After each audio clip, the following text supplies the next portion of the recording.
Hallelujah. बोलो प्रभु यीशु मसीह की जय। फिर एक बार इस सुबह के समय हम प्रभु यीशु मसीह को दिल की गहराई से धन्यवाद देते हैं, क्योंकि प्रभु दयालु और अनुग्रहकारी परमेश्वर है और वो हर पल हर समय वो हमारे साथ में रहता है। हम प्रभु को दिल की गहराई से धन्यवाद देते हैं इस समय के लिए। और मैं प्रभु को धन्यवाद कहूंगा कि फिर एक बार प्रभु ने मुझे मौका दिया कि मैं फिर एक बार आपके साथ YouTube के माध्यम से आप तक पहुंचने के लिए मुझे मौका मिला। मैं प्रभु को धन्यवाद देता हूं। हाँ मेरे प्रियो, आज कुछ देर हम परमेश्वर के वचन से सीखेंगे कि प्रार्थना क्या है और प्रार्थना हमें कैसे करना चाहिए, क्योंकि आज की डेट में प्रार्थना कुछ अलग अलग तरीके से हो रहा है, परंतु परमेश्वर का वचन प्रभु यीशु हमें प्रार्थना के बारे में क्या सिखाते हैं और वो कैसे चाहते हैं कि हम उनसे प्रार्थना करें। क्योंकि जब तक हम परमेश्वर के वचन के अनुसार प्रार्थना अगर नहीं करेंगे तो मैं समझता हूं कि उस प्रार्थना का उत्तर हमें नहीं मिल पाएगा। और जब हम परमेश्वर के वचन के अनुसार जब हम प्रार्थना करते हैं तो हमें हमारे प्रार्थना का उत्तर तुरंत ही शीघ्र हमें मिलता है। तो आइए एक वचन को हम देखते हैं। यदि आप मत्ती रचित सुसमाचार और उसका 6वां अध्याय और उसका 5 पद से लेकर 6 पद तक एक वचन मेरे सामने आता है, जिसे मैं आपके सामने पढ़ना चाहता हूँ। वचन कहता है, जब तू प्रार्थना करे तो कपटियों के समान ना हो, क्योंकि लोगों को दिखाने के लिए आराधनालय में और सड़कों के मोड़ों पर खड़े होकर प्रार्थना करना उनको अच्छा लगता है। मैं तुमसे सच कहता हूँ कि वे अपना प्रतिफल पा चुके। अर्थात इस प्रकार की प्रार्थना से हमें कोई भी लाभ नहीं है और हमें कोई भी प्रतिफल नहीं है, क्योंकि यहाँ स्पष्ट यीशु मसीह ने कहा कि उन्होंने अपना प्रतिफल पा चुके। इसका मतलब ये है कि यीशु हमसे कैसे प्रार्थना चाहता है, क्योंकि जब तक हम ये नहीं समझेंगे कि यीशु मसीह हमसे कैसा प्रार्थना चाहता है और उसके अनुसार अगर हम प्रार्थना नहीं करेंगे तो हमें कोई लाभ नहीं, हमें कोई प्रतिफल नहीं मिलेगा। इसलिए मेरे प्रियो, 6वां पद में प्रभु यीशु मसीह एक बात को कहते हैं जो प्रार्थना के बारे में है। प्रभु यीशु ने कहा, परंतु जब तू प्रार्थना करे तो अपनी कोठरियों में जाकर और द्वार बंद करके अपने पिता से जो गुप्त में है प्रार्थना कर, तब वह तेरा पिता जो गुप्त में देखता है तुझे प्रतिफल देगा। अर्थात मेरे प्रियो, प्रभु यीशु मसीह यहाँ पे हमें प्रार्थना के बारे में क्या गाइडलाइन दे रहे हैं। प्रभु यीशु मसीह हमें प्रार्थना के बारे में क्या बताना चाहते हैं कि हमें कैसे प्रार्थना करने की आवश्यकता है। और आज की डेट में अगर हम प्रार्थना के बारे में अगर देखें तो मैं समझता हूँ मेरे प्रियो, जो प्रभु ने हमें गाइडलाइन दिया प्रार्थना के बारे में, ऐसा प्रार्थना हम आज तक कहीं हमें पता नहीं चला या सुनने को नहीं मिला। परंतु हमें आज तक जो भी प्रार्थना के बारे में जो अवगत हो रहा है या हमें सूचना मिलता है, तो ऐसा है कि एक व्यक्ति अगर यहाँ से अगर मध्य प्रदेश में बैठ कर अगर वो प्रार्थना करता है तो पूरे महाराष्ट्र को पता चल जाता है, और यदि एक व्यक्ति महाराष्ट्र में बैठ कर प्रार्थना करता है तो पूरे उत्तर भारत को पता चल जाता है कि एक परमेश्वर का जन प्रार्थना कर रहा है। हाँ मेरे प्रियो, तो ऐसा प्रार्थना से हमें प्रतिफल नहीं मिलता, परंतु वचन कहता है कि वो अपना प्रतिफल पा चुके। और आज की डेट में तो कुछ ऐसा भी चलता है कि जब हम लोग प्रार्थना में बैठते हैं, उपवास में बैठते हैं, तो हम अक्सर करके उपवास वाले दिनों में हम एक दूसरे से मिलने जाते हैं, एक दूसरे के घरों में जाते हैं, और जब वहां बैठते हैं और जब वहां चाय या नाश्ता का जब समय होता है, वो सोचते चलो भाई आज हमारे घर में ये परमेश्वर का जन आया है या बहन आई है, भाई आई है, आया है, तो वो बड़े इससे चाय और नाश्ता बनाते। तब हम कहते नहीं नहीं नहीं नहीं, हम तो आज उपवास हैं। अर्थात हम वहां पर उपवास हैं ये बताने गए थे, या हम अपने आप को वहां उपवास है ये बताने गए थे, या हम परमेश्वर के साथ कोठरी में बैठकर प्रार्थना कर रहे थे। तो एक बात मैं आज आपसे ये कहना चाहता हूँ कि अगर इस प्रकार की प्रार्थना अगर मैं और आप अगर करते हैं मेरे प्रियो, तो वचन में पहले ही लिखा है कि उन्होंने अपना प्रतिफल पा चुके, अर्थात हमें किसी भी प्रकार का हमारी प्रार्थना और उपवास का उत्तर नहीं मिलेगा। परंतु परमेश्वर का वचन एक बात को कहता है कि कोठरी में जाने का मतलब ये है कि उपवास मैं हूँ या प्रार्थना जो मैं कर रहा हूँ, इस बात को सिर्फ यीशु मसीह और मैं, हम दोनों को ही जानना चाहिए।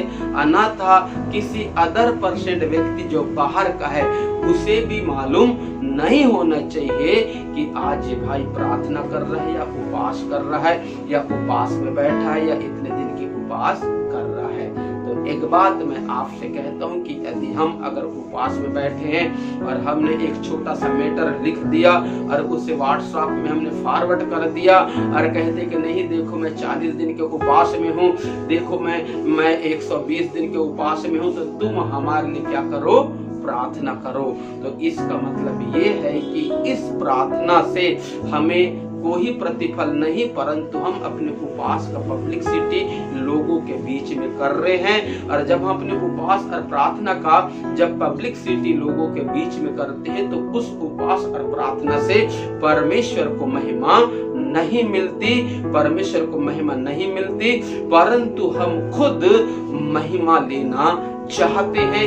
इसलिए उस उपवास और प्रार्थना का हम पब्लिसिटी करते हैं। इसलिए 5वें पद में जो 6 का अध्याय का 5 का पद जो मैंने शुरू में जो पढ़ा था, वहां पर ऐसे लिखे, जब तू प्रार्थना करे तो कपटियों के समान ना हो, क्योंकि लोगों को दिखाने के लिए आराधनालयों में और सड़कों के मोड़ों पर खड़े होकर प्रार्थना करना उनको अच्छा लगता है।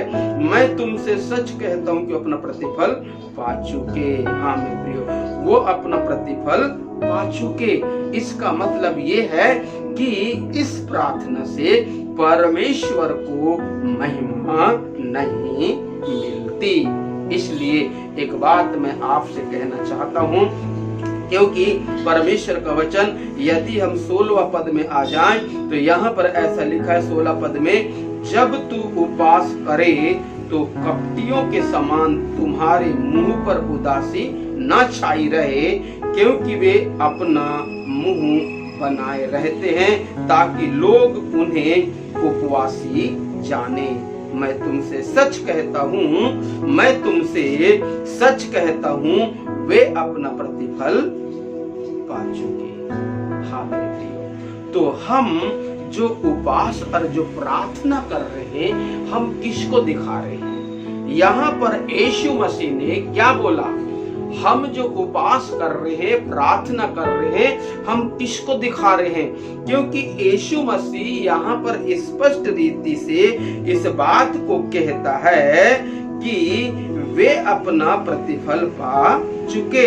अर्थात मेरे प्रियो, ऐसा प्रार्थना और ऐसी उपवास परमेश्वर ग्रहण नहीं करता, परमेश्वर ग्रहण नहीं करता, परंतु आपके और परमेश्वर के बीच में उपवास हो या प्रार्थना हो या कोई भला काम हो जो आप कर रहे हो, वो सीक्रेट होना चाहिए। सिर्फ उसको परमेश्वर जानना चाहिए।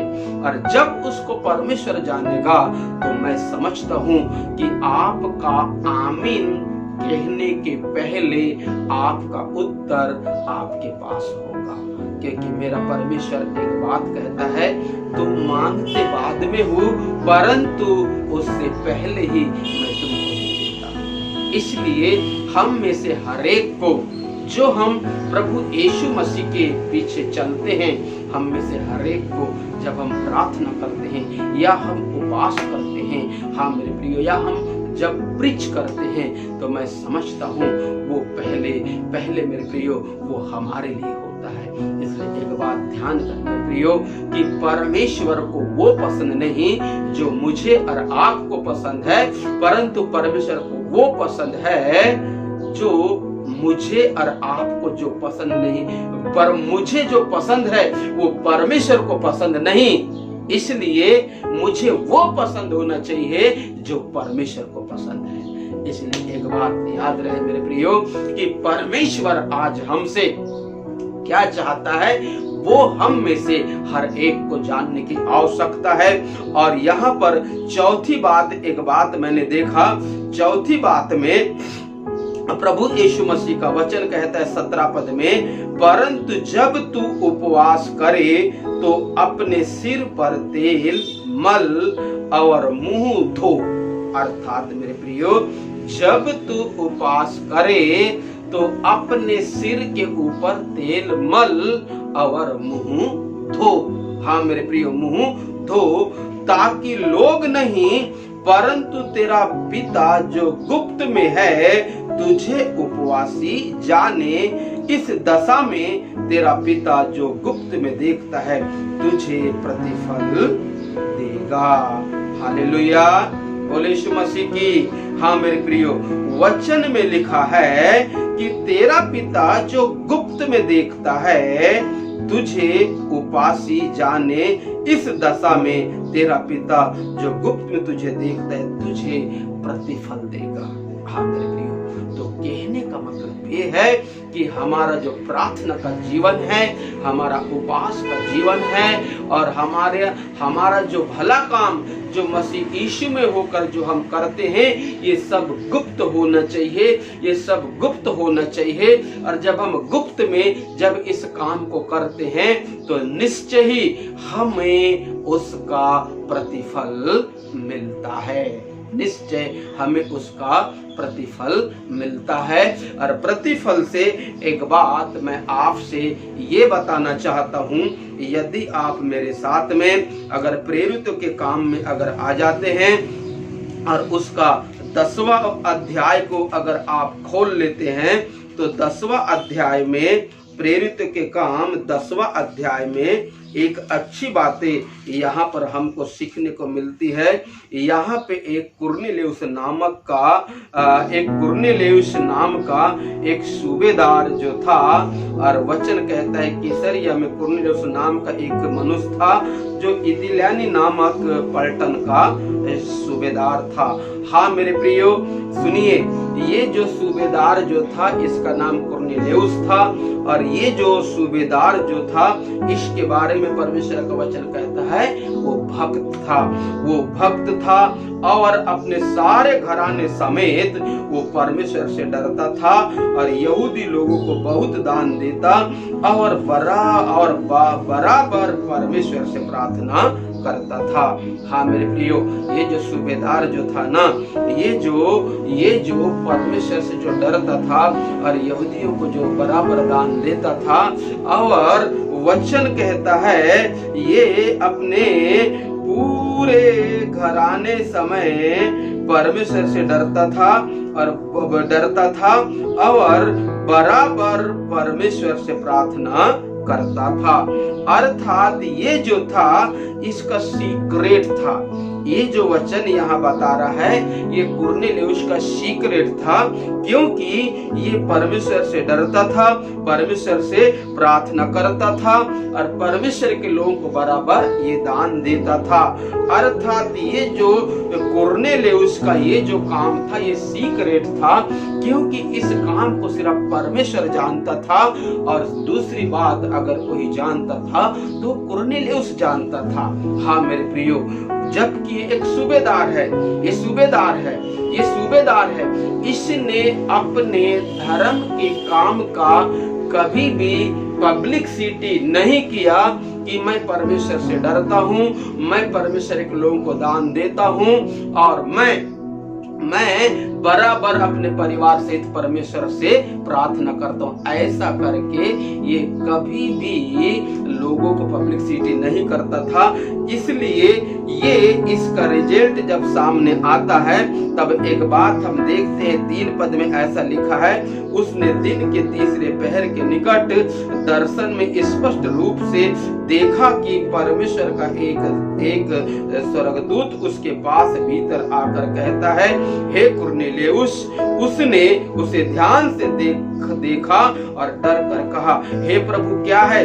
उसने उससे कहा, तेरी प्रार्थनाएं और तेरा दान इस मरण के लिए परमेश्वर के पास सामने पहुंच पहुंचे हैं।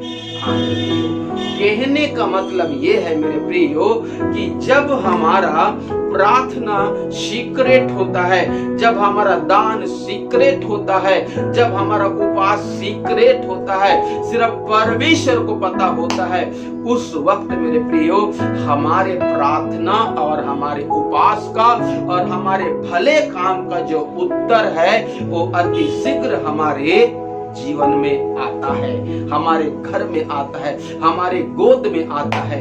इसलिए एक बात मैं आपसे कहता हूं कि अगर आप प्रार्थना करने वाले हैं, यदि आप उपवास करने वाले हैं, या यदि आप परमेश्वर में होकर अच्छे अच्छे काम करने वाले हैं, तो मैं समझता हूं कि वो सब चीज आपका सीक्रेट होना चाहिए, वो सिर्फ परमेश्वर को पता होना चाहिए। और जब वो परमेश्वर को पता होगा तो परमेश्वर उसे ग्रहण करेगा, पहली बात। और दूसरी बात, आपको उसका प्रतिफल भी मिलेगा। इसलिए सावधान, आप ऐसा ना करें जो आप अपने प्रतिफल से वंचित हो जाएं। प्रभु आपको इस वचन के अनुसार आशीष दे। हमारे YouTube चैनल को आप सब्सक्राइब करिएगा और लाइक कीजिएगा। आइए हम प्रार्थना करते। पिता, हम आपको धन्यवाद देते हैं इस समय के लिए। आपने जो हमें कुछ देर अपने वचन से सिखाया कि हमें कैसे दुआ, कैसे प्रार्थना और कैसे उपवास करना चाहिए और कैसे भला काम करना चाहिए, हम इस बात के लिए धन्यवाद देते पिता परमेश्वर। और जितने श्रोतागण प्रभु यीशु मसीह इस वीडियो को सुन रहे हैं, देख रहे हैं, हम प्रार्थना करते पिता उनके जीवन में अद्भुत तरीके से काम करना। अगर उनकी प्रार्थना रुकी प्रभु, तो आज उनके प्रार्थना को ग्रहण करना प्रभु यीशु मसीह। और यदि उनको उत्तर नहीं मिला है प्रभु, तो इस वचन के अनुसार उन्हें शीघ्र ही उत्तर देना। ऐसे हम आपसे प्रार्थना करते हैं। आकाश और पृथ्वी के सृष्टिकर्ता परमेश्वर, आपने ऐसा किया, हम आपको धन्यवाद देते हैं। महिमा, आदर, गौरव, सम्मान सब कुछ आपको देकर यीशु के नाम से विनती को मांगते हैं। सुनो और ग्रहण कर। आमीन आमीन। प्रभु आपको आशीष दे यीशु के नाम।